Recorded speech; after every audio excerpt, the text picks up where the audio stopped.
जी नमस्कार, स्वागत है आपको आपके अपने YouTube channel SGY science classes में। और मैं हूं आपका साथी राममूर्ति। तो साथियों, आज के इस वीडियो में हम लोग BPSC TRE 4 के लिए मैथमेटिक्स का प्रैक्टिस करेंगे। तो चलिए बिना देरी किए शुरू करते हैं अपने इस पाठशाला को। लेकिन शुरू करने से पहले आपसे एक छोटा सा रिक्वेस्ट है कि यदि आप हमारे इस चैनल पर नए हैं तो इसे सब्सक्राइब करके बेल आइकन को दबा देंगे और अपने मन की बात को कमेंट बॉक्स में ज़रूर लिखेंगे। तो ये रहा आज का पहला प्रश्न। प्रश्न कहता है कि किसी पार्टी में टोटल लोगों की संख्या 100 है, जिसमें से 60 लोगों के पास वेनीला आइसक्रीम है। यानी वेनीला आइसक्रीम वाले लोगों की संख्या जो है वो कितने हैं, 60 है। और तथा 40 लोगों के पास चॉकलेटी आइसक्रीम है, तो चॉकलेटी आइसक्रीम वाले लोगों की संख्या 40 है। अब कहता है 10 लोग ऐसे हैं जिसके पास कोई चॉकलेट नहीं है। 10 लोग ऐसे हैं जिसके पास कोई चॉकलेट नहीं, नो आइसक्रीम, कोई आइसक्रीम नहीं, ऐसे 10 लोग हैं। ऐसे कितने लोग हैं, 10 लोग हैं। अब यहाँ गौर से देखेंगे तो टोटल लोग क्या हो गए, 100। अब बात उठता है कि वेनीला आइसक्रीम वाले 60 लोग हैं और चॉकलेटी आइसक्रीम वाले 40 लोग हैं, तो यहाँ से 100 हो जाते हैं। तो और यहाँ पर कोई नहीं वाले 10 हैं। इसका मतलब यहाँ से ये बात उठता है कि इस दोनों में 10 लोग ऐसे हैं जिसके पास वेनीला आइसक्रीम भी है और चॉकलेटी आइसक्रीम भी, ऐसे लोग 10 हैं। तब तो ये 10 लोग ऐसे जिसको आइसक्रीम नहीं मिला। इसमें ऐसे 10 लोग भी हैं जो वेनीला आइसक्रीम भी ले लिए और चॉकलेटी आइसक्रीम भी ले लिए, जिसके कारण ये 10 लोगों को कोई आइसक्रीम नहीं मिला। अब समझिए, क्योंकि पार्टी में तो कुल 100 आइसक्रीम बटी थी और 10 लोग रह गए, तो इसका मतलब तो यही हुआ, सिंपली बात, कि 10 लोग ऐसे बचे जो वेनीला आइसक्रीम भी ले लिए और चॉकलेटी आइसक्रीम भी ले लिए। तो ये कॉमन वाले लोग कितने हैं, 10। अब हमसे क्या पूछा गया है, तो बताइए कि कितने लोगों के पास सिर्फ चॉकलेटी आइसक्रीम है। अब चॉकलेटी आइसक्रीम वाले लोग 10 है, लेकिन 40 है, लेकिन उस 40 में 10 लोग ऐसे हैं जो वेनीला आइसक्रीम भी ले लिए हैं और चॉकलेटी आइसक्रीम भी ले लिए हैं। लेकिन हमसे पूछा गया है कि सिर्फ चॉकलेटी आइसक्रीम वाले व्यक्तियों की संख्या ज्ञात करें। तो क्या करेंगे हम लोग, इसमें से इसे घटा देंगे, यानी कह देंगे 40 - 10 यानी 30 जो होगा इसका सही आंसर आ जाएगा। Option number 4 is the right answer. चलिए अगले प्रश्न की ओर चलते हैं।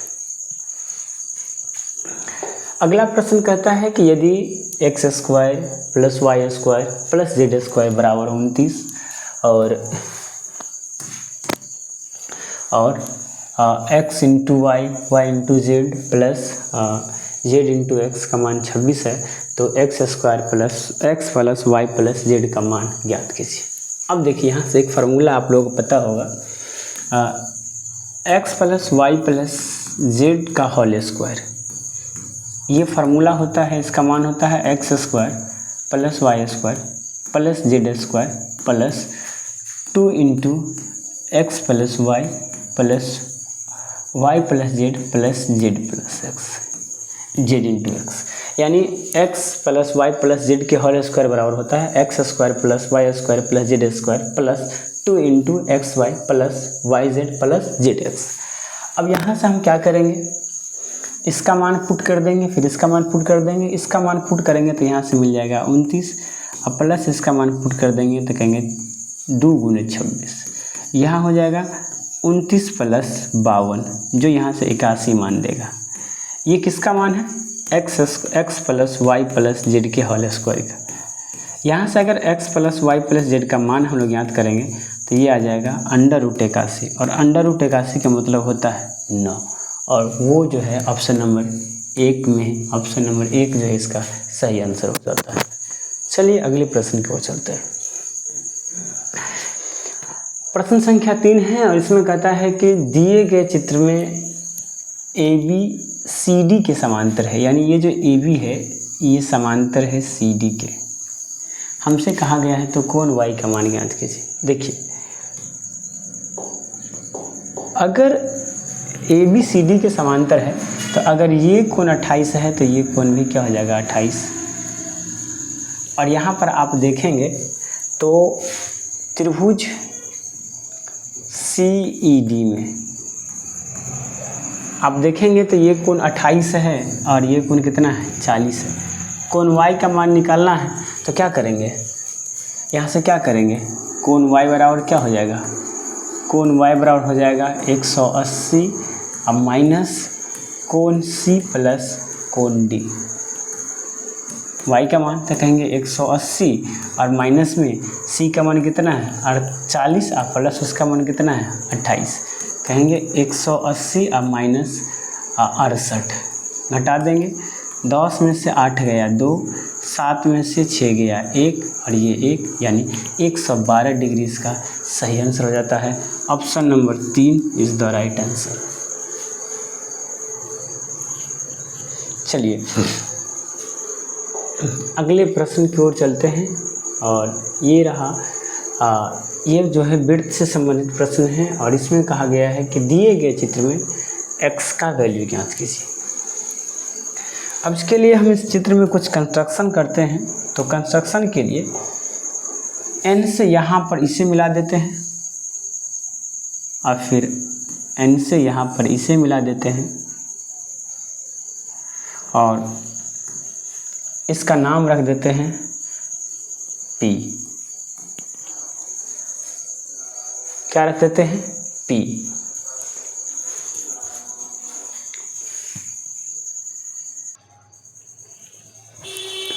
अब जरा यहाँ पर देखेंगे तो LMNP यह एक चक्रीय चतुर्भुज बन जाता है और यहाँ पर चक्रीय चतुर्भुज में जो होता है समूह कोण यानी ये कोण और इस कोण का मान योग जो होगा यानी x प्लस एंगल P का मान हो जाएगा 180 डिग्री।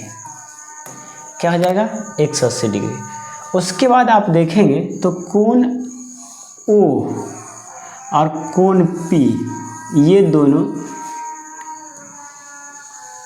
NM द्वारा केंद्र पर और परिधि पर बनाया गया कोण है। तो यहाँ से हम क्या कर सकते हैं, एंगल P बराबर एंगल NOL बट्टे में 2 और NOL का मान कितना है 96 डिग्री, तो ये हो जाएगा 96 डिग्री बट्टे में 2 यानी 48 डिग्री। हमने यहाँ से x का मान पूछा है तो यहाँ से समीकरण 1 से अगर x कहेंगे तो कहेंगे 180 डिग्री माइनस में एंगल P। अब 180 डिग्री और माइनस एंगल P का मान कितना है 48, एंगल P का मान कितना है 48। अब आप देखिए मान ज्ञात कीजिए क्या होगा इसका सही आंसर, आप खुद घटा के देख लीजिए। तो जब आप इसे घटाएंगे तो कितना आ जाएगा 132 डिग्री, कितना आ जाएगा 132 डिग्री इसका सही आंसर हो जाएगा 132 डिग्री, यही है अपना सही आंसर।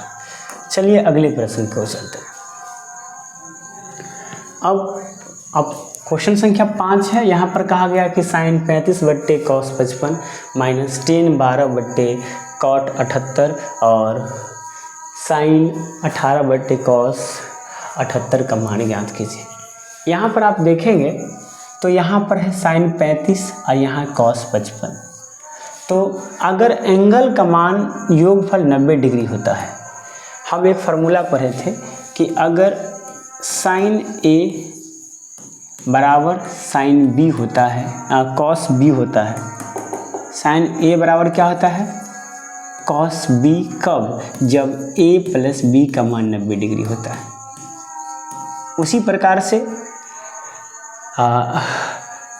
टेन A बराबर टेन B होता है, कब, जब A प्लस B का मान 90 डिग्री होता है और यही होता है। तो यहाँ से कहेंगे ये दोनों बराबर, तो ये से ये कट के यहाँ बच गया एक, ये दोनों बराबर, तो ये से ये सॉरी ये गलत यहाँ हम लिख दिए हैं, यहाँ ये कॉट आएगा, ये कॉट आएगा। अगर एंगल A प्लस B का मान 90 डिग्री है तो साइन A बराबर कॉस B आएगा और टेन A बराबर कॉट भी आएगा। तो ये दोनों बराबर है तो यहाँ से ये कट के हो जाएगा एक और फिर यहाँ से ये कट के हो जाएगा एक और फिर यहाँ से ये कट के हो जाएगा एक, एक से एक गया ये 0 हो जाएगा, यहाँ बचेगा -1 जो ऑप्शन नंबर 4 में है। ऑप्शन नंबर 4 इसका सही आंसर हो जाता है। चलिए अगले प्रश्न की ओर चलते हैं। अगला प्रश्न ये रहा आपके स्क्रीन बोर्ड पर, जरा इसे पढ़ेंगे और बताएंगे। प्रश्न कहता है कि 10 प्रेक्षणों का माध्य 58 है। प्रेक्षण 10 है, माध्य 58 है, तो इसका योग हो जाएगा 580। अब कहा गया है कि प्रत्येक प्रेक्षण में यदि प्रत्येक प्रेक्षण में से 5 को घटा दिया जाए तो नया प्रेक्षण का माध्य क्या आ जाएगा, ये हो जाएगा 53। क्या हो जाएगा, 53। हमसे कहा गया है कि प्रत्येक प्रेक्षण में कितना घटा दिया जाए, 5 घटा दिया जाए, ये 53 आएगा। अब कैसे, प्रेक्षण कितना है 10, प्रत्येक में से 5 घटाए तो 10 बचे 50।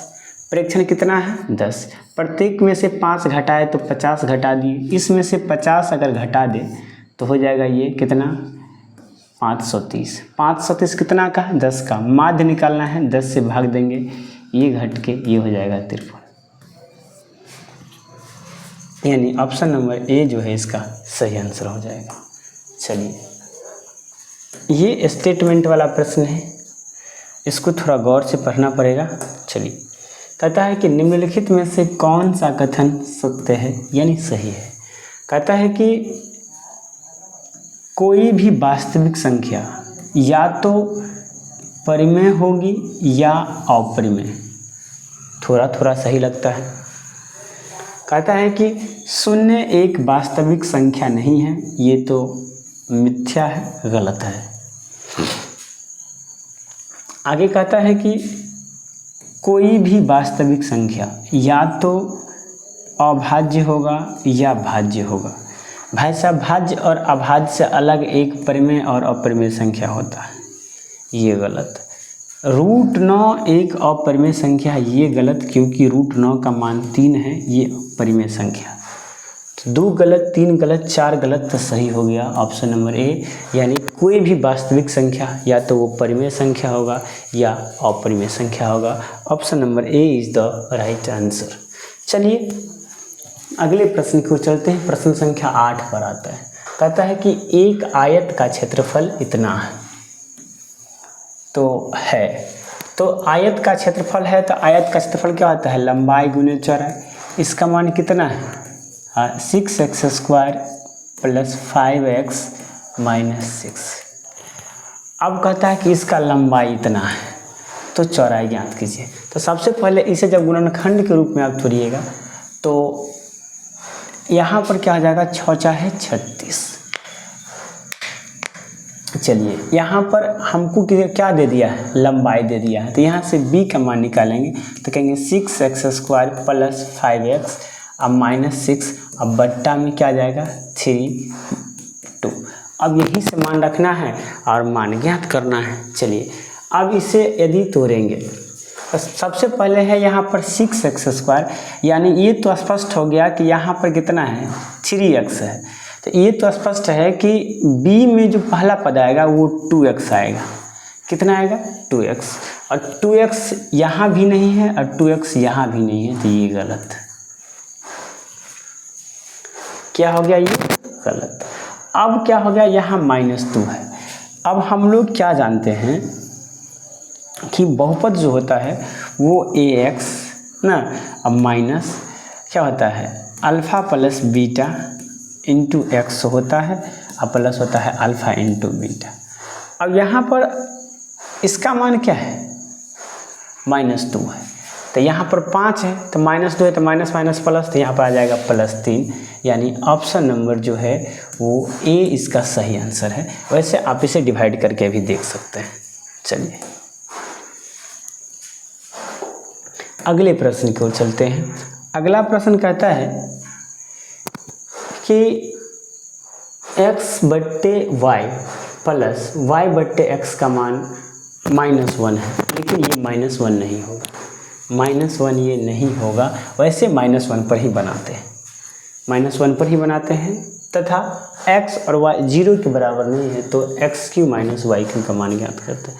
वैसे एक बार प्लस पर बनाएंगे और माइनस पर बनाएंगे, हो सकता है कहीं ये मिसप्रिंट हो, लेकिन फिर भी चलिए माइनस पर बनाते हैं। तो यहाँ x/y + y/x बराबर अगर -1 देते हैं, इधर अगर बट्टा पर का जोड़ करते हैं तो x² प्लस वाई स्क्वायर बराबर क्या हो जाएगा, बट्टे क्या हो जाएगा, एक्स इंटू वाई बराबर हो जाएगा माइनस। यहाँ से हो जाएगा x square plus y square बराबर माइनस एक्स इंटू वाई।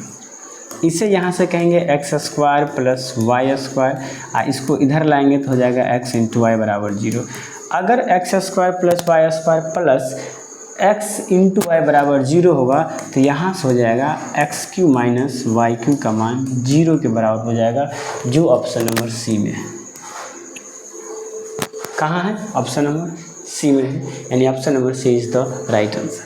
आप कहिएगा ऐसा कैसे होगा भैया, तो ऐसा होगा भैया, कहे क्यों, तो कहेंगे देखिए अभी आपको बताते हैं ऐसा क्यों होगा। हम लोग फार्मूला क्या जानते हैं, x cube minus y cube का फार्मूला जानते हैं, x minus y into x square plus y square plus x into y. मान रख दीजिए, यहाँ पर क्या कीजिए, दोनों तरफ एक्स माइनस वाई से गुना कर दीजिए, फट से अपने आप वही फार्मूला दे देगा।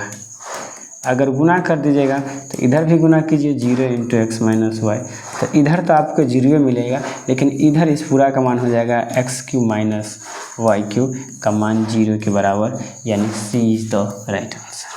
चलिए, ज्यामिति से दिया गया ये प्रश्न अपने आप में बहुत अच्छा है।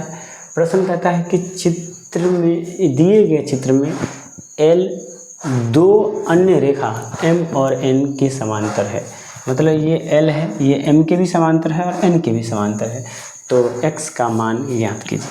किसका मान ज्ञात कीजिए, एक्स का। अब यहाँ पर देखेंगे तो ये और ये, देखिए ये कोण इसके बराबर होगा, लेकिन यहाँ पर ये कोण और ये कोण, इस दोनों कोण का मान, इसे हम लोग कहते हैं आसन्न कोण, और आसन्न कोण का योगफल 180 डिग्री होता है। दो आसन्न कोण का योगफल 180 डिग्री, यानी 2x प्लस 4x का मान 180 डिग्री। यहाँ से कहेंगे 6x का मान 180 डिग्री, x का मान यहाँ से आ जाएगा 30 डिग्री। कहीं है कहीं, ऑप्शन नंबर 2 में है। चलिए अब जरा इसको देखिए, कहता है कि एक त्रिभुज के आधार और ऊंचाई क्रमशः 55 मीटर और 30 मीटर है। कहता है त्रिभुज के आधार को 30% तथा ऊंचाई को 60% बढ़ा दिया जाता है ना। तो हमसे पूछा गया है तो त्रिभुज के क्षेत्रफल में कितने प्रतिशत की वृद्धि होगी। सब आदमी जानते हैं इसमें क्या लगेगा, सक्सेसिव। क्या लगेगा, सक्सेसिव। और सक्सेसिव में क्या करते हैं, पहले दोनों को जोड़ते हैं फिर गुना करके भाग देते हैं। तो पहले जोड़ेंगे तो पहला में प्लस 30 बढ़ा है तो प्लस 30, दूसरा में 60% बढ़ा है तो 60%, फिर जोड़, दोनों का गुना 30 गुने 60, अब बट्टा में 100, सक्सेसिव लगा दिए हैं। इससे ही कट गया, इससे ही कट गया, यहाँ हो गया 30 और 60 90, अब प्लस में 18, ये आ गया 108% की वृद्धि हो जाएगा। Option number A is the right answer.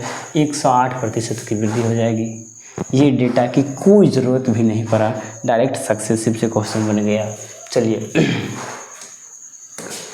अब देखिए, कहता है कि एक दुकानदार अपना माल क्रय मूल्य पर बेचता है, मतलब वो क्रय मूल्य पर बेचता है। यदि वह 1 किलो के बट्टा की जगह पर 800 ग्राम बट्टा का प्रयोग करता है। 1 किलो बट्टा की जगह पर कितना बट्टा, 800 ग्राम बट्टा का प्रयोग करता है, तो बताइए उसे कितना प्रतिशत का लाभ मिला। कहता है कि बताइए कितना प्रतिशत का लाभ मिला। हम तो इसे देख करके फट से मार दिए 25%, लेकिन आप बताएंगे कैसे। देखिए कैसे हुआ जरा समझिए। देखिए बेचा है कितना, ये 800 ग्राम बेचा है, कितना 800 ग्राम। पैसा कितना का लिया है, 1 केजी का। 1 केजी मतलब 1000 ग्राम का ना। तो कितना ये फ़ायदा हो गया, 200 ग्राम। 800 ग्राम में फ़ायदा कितना का हो गया, 200 ग्राम का। तो कहेंगे 800 ग्राम में फ़ायदा हो गया 200 ग्राम का। हमसे पूछा है प्रतिशत, यानी 100 ग्राम में, तो गुने 100। E0 से E0 ख़त्म, दोनों जीरो खत्म, 2 से काटेंगे ये 4 आ गया, 4 से काटेंगे ये 25% पूछा था, तो 25%। ऑप्शन नंबर 2 जो है इसका सही आंसर है। चलिए अगले प्रश्न की ओर चलते हैं, और ये भी स्टेटमेंट का प्रश्न है, और प्रश्न को पढ़िए। प्रश्न कहता है कि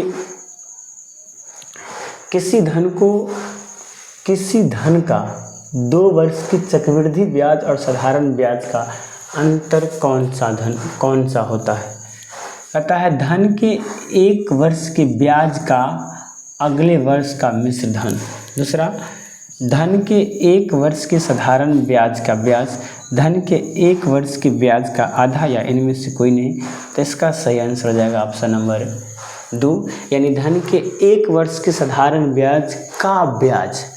जैसे कि मान के चलिए 100 रुपया हम किसी को दिए, तो साधारण ब्याज में 1 महीना में ये 110 होगा, और दूसरे बार में फिर 110 जुटेगा।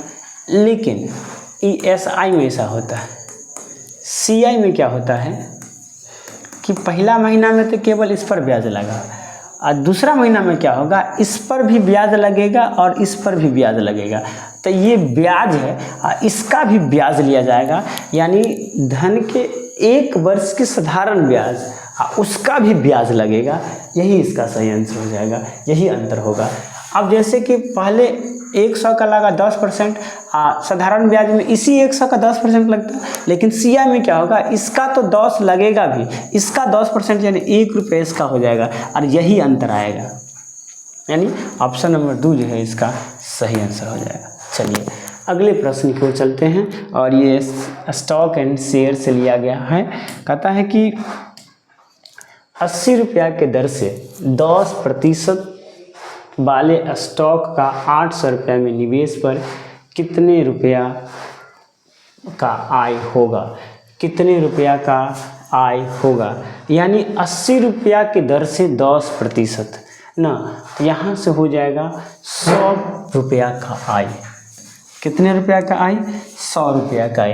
अब आप कहिएगा कैसे, यहाँ प्रतिशत मतलब हो गया 10%, यानी 80 रुपया में ये 10 रुपया ले लेता है।